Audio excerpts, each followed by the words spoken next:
In the previous clip, we defined a new custom type to send on-click messages of a button. Let's have a closer look at custom types and use them to add more buttons to our shopping cart web app. Custom types are about creating new data types in addition to the default data types such as Boolean or integer. A custom type defines a constrained set of possible variants which the type might have.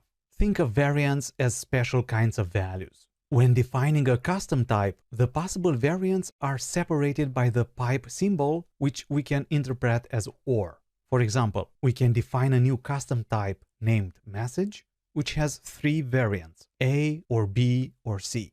A value of type message is restricted to any of these three possible variants. Custom types are especially useful since they can serve as input to if and case expressions. For example, the above message custom type can be used as input to a case expression with three possible branches, which matches nicely the three possible variants, A or B or C.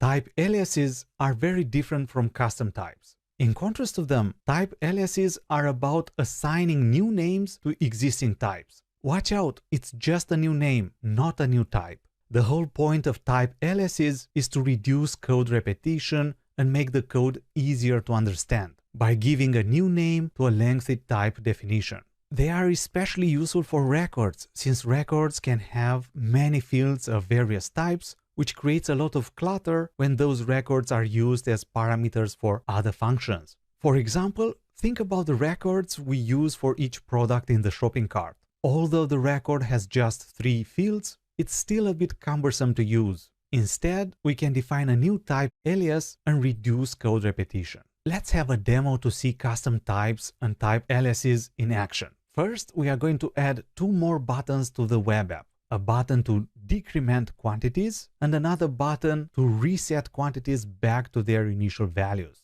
These two new buttons must send different messages, so we need the message custom type to include two more variants. Second, we are going to reduce code repetition and make the code easier to read with the help of type aliases. On the demo machine, switch to Visual Studio Code. Before adding the two extra buttons, let's take care of their corresponding on-click messages. Use Ctrl-click on increment quantities to go to its definition. Add two more variants for the message custom type: decrement quantities and reset quantities, separated by pipes. Save the file. Ctrl-click again on increment quantities to see its references. Double-click here to go to the button. To add the two extra buttons, copy this line and paste it twice. Then change the on-click message to decrement quantities and the button text to decrease quantities. For the last button, set the on-click message to reset quantities and the text to reset quantities. The new buttons send messages when clicked, and we need to add their corresponding logic in the update function to modify the model. Let's replace the if with a case expression.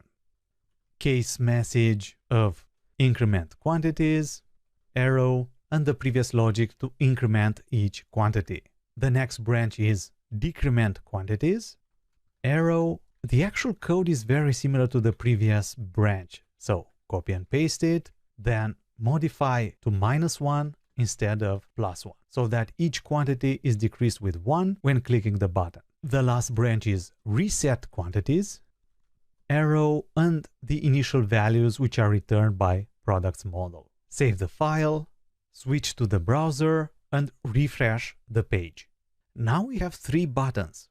The increase button is still working, the decrease button works as expected, and the reset button restores the initial values. Perfect. Next, let's use type aliases in our code. Notice that products model is a list of product records. Let's define a new type alias for product. Type alias product equal to the record definition, which we can copy and paste. Furthermore, the model of our shopping cart is a list of products. We can make this explicit by defining a new type alias named model equal to a list of products. Now we can replace this list with model. Let's add type annotations to cart view. Press Ctrl Dot, add inferred annotation, and replace the list with model. This makes it clear that the view takes a model and returns some HTML with a new custom type for the on-click events. Let's do the same for the update function. Ctrl Dot, add inferred notation, then replace the list with model, which makes it clear update takes our new custom type, a model, and returns a model. Finally, do the same for item view, which takes a product as input and returns some HTML stuff. Now we can save the file. Next, let's add some styling to the web app to make it look better.